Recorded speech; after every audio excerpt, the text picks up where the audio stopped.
Boa tarde, galera. Esse vídeo eu vou falar sobre economia na era Sarney e vou enfocar alguns elementos que se assemelham ao governo venezuelano. Pensando numa forma capitalista, você pode imaginar, por exemplo, no período Sarney, que chegou até ter uma tentativa de congelamento dos preços. Mas num sistema capitalista, o que acontece?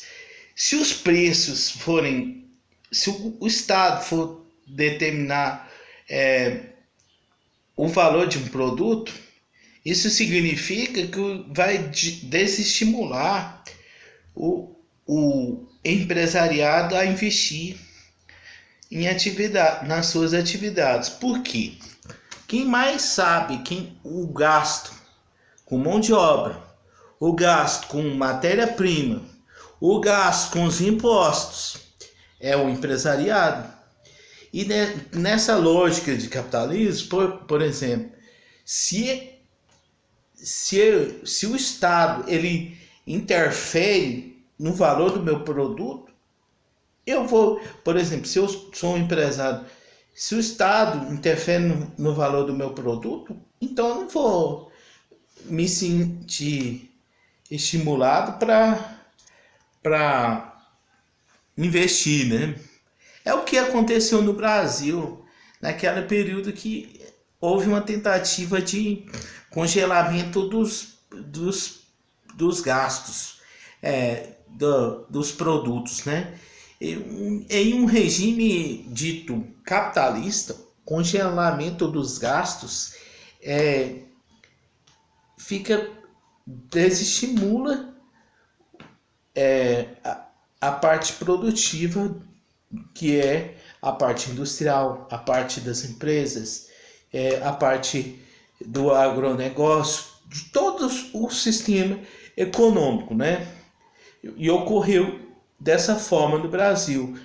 Por isso que, além dos gastos anteriores do governo Sarney, que teve gastos exorbitantes com a repressão, também teve como consequência final o congelamento dos gastos. Por isso que estava ocorrendo um colapso econômico no Brasil na era Sarney, por conta do governo Sarney querer controlar os preços em um sistema capitalista. Então, por que a Venezuela, no caso, fazendo um entreposto, por que a Venezuela do Maduro e do Hugo Chávez aconteceu isso? Além de tudo, a Venezuela atualmente é monocultura. E para esses caras priorizar uma única atividade, eles teriam que desestimular a economia. De que forma? De outras economias. De que forma? Por exemplo, se você produzir, por exemplo, você for um agricultor, produzir alimento, você não vai poder vender o seu alimento pelo preço que você quiser. O Chaves e o Maduro, os governos em questão, que determinavam o valor do produto. E ao contrário que alguns pensam, a Venezuela só tem de socialista o nome. Por quê? Até para ser socialista de mercado, o país tem que ser inteligente, né? Tem que ter pessoas inteligentes para gerir a economia, como por exemplo a China. A China ela não determina valor de preço dos produtos. Ela a livre iniciativa define os preços, mas ela atua no seguinte critério. Por exemplo, se está tendo uma produção elevada, ela busca novo mercado. Por mais que na China tem um campo de mercado gigantesco, né? Se pensar que é a maior população do mundo, A grande concentração de pessoas ficam na China. Maior número de consumidores no mundo. O que eles atuam mais? Na contenção da pirataria do mercado negro, né? Inclusive, por exemplo, eles fizeram uma caça às bruxas ao chamado Bitcoin recentemente na China. Na Venezuela, eles na verdade são apenas um projeto de socialismo de mercado e bastante incompetente, diga-se de passagem, porque impôs um valor para os produtos. Acabou que as pessoas pararam de produzir e o governo teve que gastar com compra lá fora. De repente veio a crise econômica oriunda do petróleo, aí a Venezuela passou a ganhar menos o valor do petróleo, e como ela quase não produzia mais e não produz mais outros gêneros alimentícios de primeiro uso, o que aconteceu? A crise. Não somente a monocultura, isso eu tenho que reformular, mas toda uma atitude do governo de Chávez e Maduro levou a Venezuela à crise econômica, devido ao mau planejamento, falando que era socialista, mas até para ser socialista de mercado, os caras deveriam ter inteligência, né?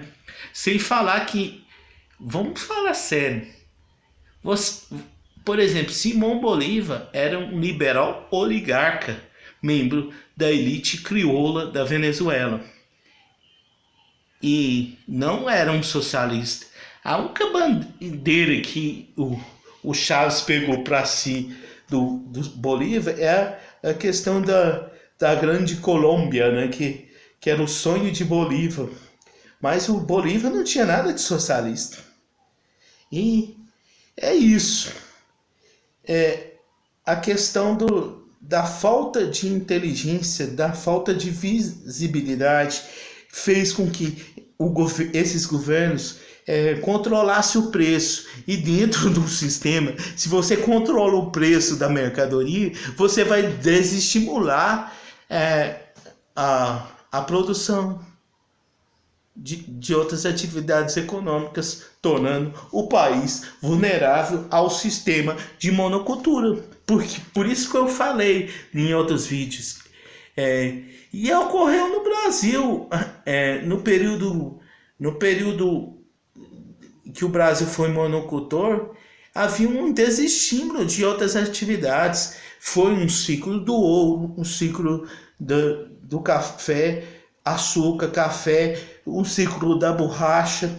O último ciclo monocultor do Brasil foi o ciclo do café, de 20 a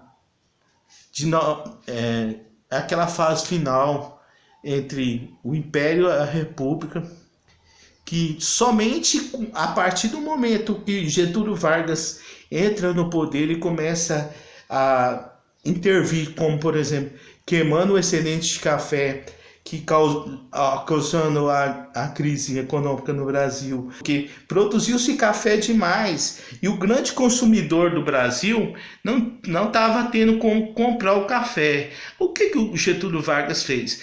Mandou queimar parte da safra do café para equilibrar o preço do café. E dessa forma, estimulou também o quê?